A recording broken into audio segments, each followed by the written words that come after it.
Hello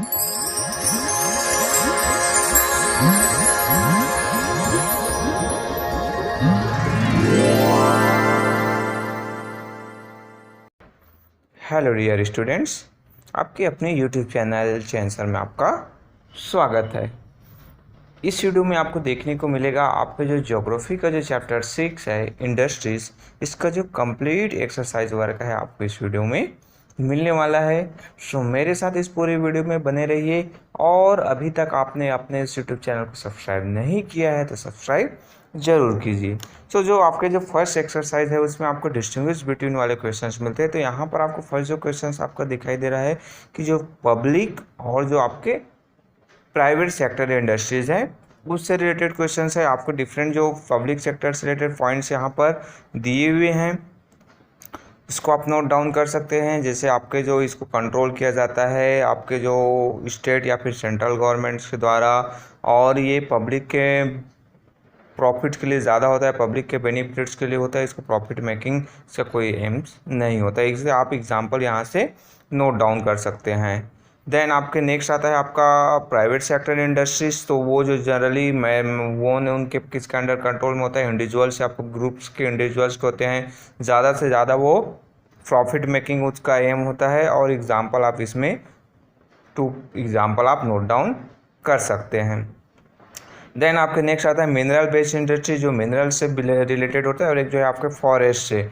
सो ये जो है mineral based industries raw material से कहाँ से लाते हैं, सो उनको जो मिनरल से उनके रॉ मटेरियल्स होते हैं देन उसको फिनिश्ड गुड में कन्वर्ट करते हैं। एग्जांपल यहाँ पर आपको दिए हुए हैं। फॉरेस्ट बेस्ड जो इंडस्ट्रीज है उनका जो रॉ मटेरियल्स है वो श्रब्स है, हर्ब्स है, ग्रासेस, यानी फॉरेस्ट से उनको मिलता है। आप इसके एग्जाम्पल यहाँ से नोट डाउन कर सकते हैं। Then large and small scale industries की हम बात करें, सो लार्ज स्केल इंडस्ट्रीज़ क्या होते हैं, जहाँ पर ह्यूज कैपिटल्स मशीन से इन्वॉल्वमेंट्स होता है, मॉडर्न और सुपीरियर टेक्नोलॉजी होती है। ह्यूज अमाउंट्स में वो क्या करते हैं, पावर का यूज़ करते हैं, न्यूमरस वर्कर्स होते हैं। 3 पॉइंट्स यहाँ से आप नोट कर दीजिए, फिर यहाँ से आप उसके एग्जाम्पल 2 एग्जाम्पल आप दे दीजिए यहाँ तक। देन आपका नेक्स्ट आता है small scale industries. Small scale industries में भी आप 3 पॉइंट्स नोट कीजिए, जो जहाँ पर बिगर देन कॉटेज इंडस्ट्रीज होता है, बट जो लेस अमाउंट्स में जो कैपिटल्स और टेक्नोलॉजी है वो इन्वेस्टमेंट किए जाते हैं लगता है यहाँ पर। यहाँ से आप ये जो 3 जो पॉइंट्स है स्किल लेवल तक नोट डाउन कीजिए, फिर इसके जो है आप यहाँ से आप उसके एग्जाम्पल नोट डाउन कर दीजिए। आपके लिए इतना आंसर है वो इनफ हो जाएगा। 2 एग्जाम्पल आप यहाँ से आप इसको नोट डाउन कर सकते हैं। फूड एंड लेदर आइटम्स, ये आपके इसके एग्जाम्पल हो जाएंगे। सो ये आपके डिस्टिंग्विश बिटवीन वाले क्वेश्चंस। देन नेक्स्ट आता है आपका नेम द फॉलोइंग से रिलेटेड क्वेश्चंस है। तो 3 जो इंडस्ट्रियल रीजन्स है वो आप नोट डाउन कर सकते हैं। इसको आप अपने बुक के द्वारा इजीली जो है कर सकते हैं। आपने क्लासेस अटेंड किया है तो आप इसको इजीली कर सकते हैं। नेम द फॉलोइंग वाले name a few example for पेस्ट्रल based industries. पेस्ट्रल based industries की हम बात करें तो टेक्सटाइल इंडस्ट्रीज, लेदर इंडस्ट्रीज, आपके डेयरी इंडस्ट्रीज हैं, ये क्या आपके पेस्ट्रल बेस्ड इंडस्ट्रीज में आते हैं। देन आपके जो थर्ड जो क्वेश्चन है, any 4 inputs in the industrial system. 4 inputs आपको इंडस्ट्रियल सिस्टम से रिलेटेड, तो आपके जो लेबर, आपके कैपिटल्स, ये सब जो चीज़ें नेम द फॉलोइंग वाले क्वेश्चंस आप इजीली आप मेरी वीडियोस आपने देखे हैं, आपने क्लासेस अटेंड किए हैं, आप बुक्स रीडिंग करते हैं, तो आपके नेम द फॉलोइंग वाले क्वेश्चंस में आपको कोई डाउट्स नहीं होने चाहिए। ये जो पॉइंट्स मैं नोट डाउन करवा रहा हूँ इससे भी अलग जो है आप पॉइंट्स नोट डाउन कर सकते हैं। Any 2 example for cottage industries. Cottage industries में आपने आसपास आप देखते हो कई जो लोग हैं वो कॉटेज इंडस्ट्रीज से रिलेटेड होते हैं। हाउस जो इंडस्ट्रीज होता है, घरों में रहकर जो काम की, जैसे टॉय मेकिंग है, पॉटरी मेकिंग है, ज्वेलरी है, ये सभी आपके कॉटेज इंडस्ट्रीज में आते हैं। सो ये आपके नेम द फॉलोइंग वाले क्वेश्चन। देन नेक्स्ट आता है आपके गिव रीजन्स वाले क्वेश्चंस। गिव रीजन्स क्वेश्चंस में आपका फर्स्ट जो क्वेश्चंस आपका आता है कि several industrial cities are located along the coast. अब जो इंडस्ट्रियल जो सिटीज़ है वो कोस्ट के अलोंग लोकेटेड है, तो इसका रीजन्स आपको बताना है। तो जो पोर्ट्स की जो प्रॉक्सिमिटी है, अवेलेबिलिटी है, इजी जो मरीन जो रूट्स अवेलेबल होता है, जिससे क्या होता है कि जो एक्सपोर्टिंग बल्कि गुड्स, यानी जो हैवी जो गुड्स है, बड़े बड़े जो कंटेनर्स हैं, उसको बहुत ही इफिशिएंट जो कॉस्ट है, यानी सस्ते दरों पर शिप्स के द्वारा वन कंट्री से another country, one place to another place उसका ट्रांसपोर्टिंग किया जा सकता है। इस कारण से जो इंडस्ट्रियल जो सिटीज़ हैं वो कोस्ट के पास ही लोकेटेड हुए हैं। देन सेकंड आता है industries provide value additions. Industry के द्वारा जो कोई भी जो गुड्स है, मटेरियल्स है, उसमें वैल्यू प्रोवाइड एडेड किया जाता है। सो कैसे होता है उसका जो आपको रीजंस बताना है, तो जो रॉ मटेरियल्स है उसको प्रोसेसिंग के थ्रू कन्वर्ट करते हैं किसमें, यूजेबल और जो फाइनल जो प्रोडक्ट्स में, जिसके कारण से उसका जो वैल्यूज़ है या फिर प्राइस है वो इंक्रीज हो जाता है। सो ये उसके आंसर हुए आपके industries provide value additions. Then next आपको क्वेश्चंस मिलता है, आपको आंसर द फॉलोइंग वाले क्वेश्चंस। फर्स्ट आपका क्वेश्चन का आंसर कि आपके इंडस्ट्रीज है डिफाइंस करना है उसको, तो ऑर्गेनाइज जो प्रोडक्शन गुड्स और सर्विस का होता है उसे हम इंडस्ट्रीज कह देते हैं। सो ये आपके इंडस्ट्रीज का डेफिनेशन हुआ। देन ब्रीफली हमें एक्सप्लेन करना है इंपॉर्टेंट ऑफ मैन्युफैक्चरिंग इंडस्ट्रीज का। तो मैन्युफैक्चरिंग इंडस्ट्रीज से रिलेटेड आपके क्वेश्चन यहाँ पर उसके आंसर आपको प्रोवाइड किए गए हैं। वो जो है मैन्युफैक्चरिंग इंडस्ट्रीज रॉ मटेरियल्स को कन्वर्ट करता है फिनिश गुड में, कंट्रीब्यूट करता है वैल्यू एडिशंस में, नेशनल इनकम के लिए वो सिग्निफिकेंस होता है, पे वे फॉर रैपिड डेवलपमेंट्स के लिए। तो ये जो कुछ जो पॉइंट्स आप नोट डाउन कर सकते हैं।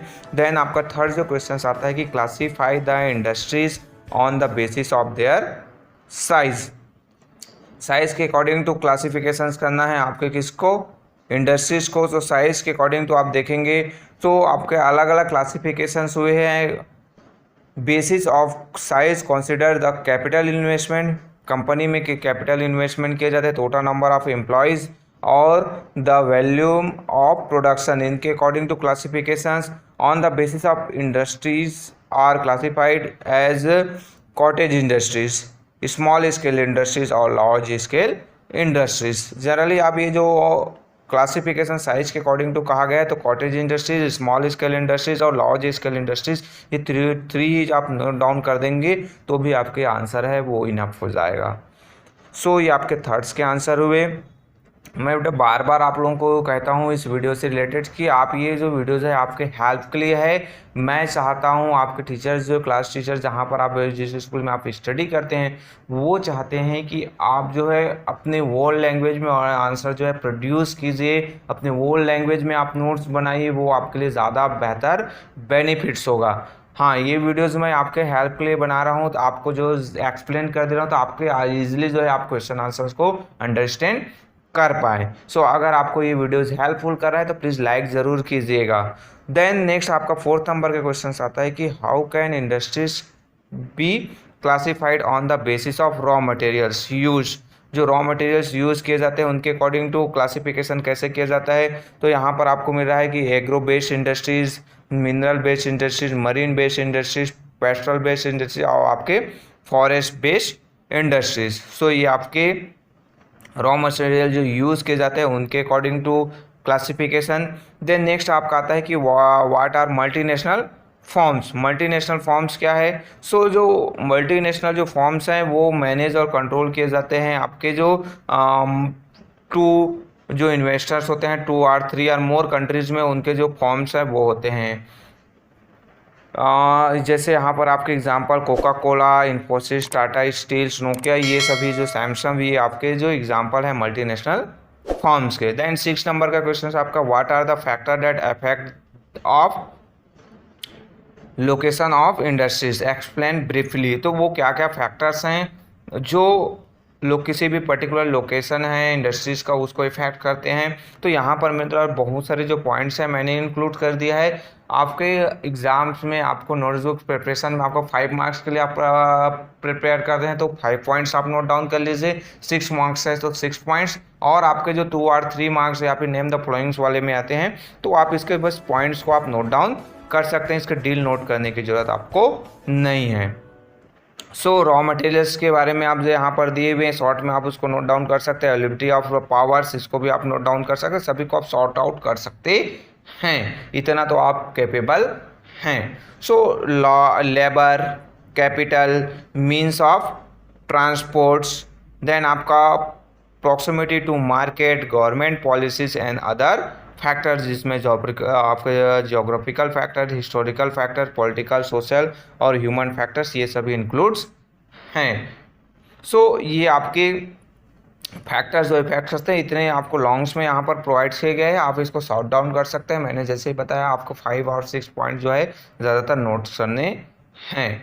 देन नेक्स्ट आपका आता है what are industrial regions. Name आपको जो मेजर जो इंडस्ट्रियल रीजन्स वर्ड्स के और इंडिया के है उसको नोट डाउन करना है। तो इंडस्ट्रियल रीजन्स क्या होता है? तो industrial regions emerge when a large number of industries are located in selected area close to each other. और यहाँ पर जो प्रिविलेज होता है गवर्नमेंट के पॉलिसीज होते हैं, यहाँ से आप इसको नोट डाउन कर दीजिए। ये आपके जो इंडस्ट्रियल रीजन से रिलेटेड। देन आपका मेजर जो इंडस्ट्रियल जो वर्ड्स के, ये आपका उसका आंसर हुआ, जहाँ पर आपको नॉर्थ अमेरिका में आपको मिलता है eastern North America, western, central Europe. Then India में ही बात करें तो हम आपके मेजर इंडस्ट्रियल रीजन्स आपके the Mumbai Pune cluster, Ahmedabad Vadodara regions है, गुड़गांव दिल्ली मेरठ रीजन। तो ये आपके क्या हुए?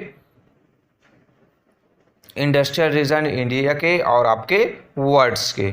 सो ये आपके 7th के आंसर हुए। देन नेक्स्ट आपका आता है मल्टीपल चॉइस वाले क्वेश्चंस। मल्टीपल चॉइस वाले क्वेश्चंस भी बहुत ही इजी टाइप के आंसर होते हैं, और इसको आप अगर अपने बुक्स सही से रीड किए हैं, आपने अंडरस्टैंड किया है, आपने ध्यान दिया है क्लासेस में, तो इसकी यूज ईजिली आप कर सकते हैं। फिर भी मेरे द्वारा आपको प्रोवाइड कर दिया गया है। फर्स्ट का ए, सेकंड का डी, थर्ड का बी, फोर्थ का ए, फिफ्थ का डी, सिक्स का डी, 7 का ए, 8 का मोर देन 1 राइट आंसर है, तो यहाँ पर ए एंड डी।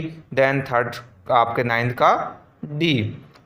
सो ये आपके जो कंप्लीट मल्टीपल चॉइस क्वेश्चंस के आंसर। देन लास्ट आपको मिलता है वैल्यू बेस्ड क्वेश्चन। इसको भी आप करने का फोकस कीजिए। आप आपके जो बुक्स आप रीडिंग करते हैं तो ऑलरेडी आपको समझ में आ जाना चाहिए। ये भी आपके इंपॉर्टेंट टाइप के क्वेश्चंस होते हैं। सो यहाँ पर 3 पॉइंट्स में आपको value based to power the cooperative actions and united efforts, honesty है, giving the dairy farmer self respect and independence. So ये आपके वैल्यू बेस्ड जो क्वेश्चंस है उसके आंसर आपको प्रोवाइड कर दिए गए। तो यहाँ पर आपके जो ये जो चैप्टर का जो कंप्लीट एक्सरसाइज वर्क है मेरे द्वारा आपको प्रोवाइड कर दिए गए हैं। आपको कुछ डाउट्स है, कुछ सजेशन देना है, आप कुछ और बेहतर चाहते हैं मेरे से, या फिर और क्या चीज़ चाहिए, तो प्लीज़ कमेंट्स बॉक्स में जाकर आप कमेंट्स ज़रूर कीजिए। वो मेरे लिए बहुत ही हेल्पफुल होगा। साथ ही साथ ज़्यादा से ज़्यादा आपका हेल्पफुल हो रहा है तो प्लीज़ लाइक ज़रूर कीजिए और अपने दोस्तों के साथ भी शेयर कीजिए। और अभी तक आपने इस चैनल को सब्सक्राइब नहीं किया है तो सब्सक्राइब ज़रूर कीजिएगा। So okay, thank you.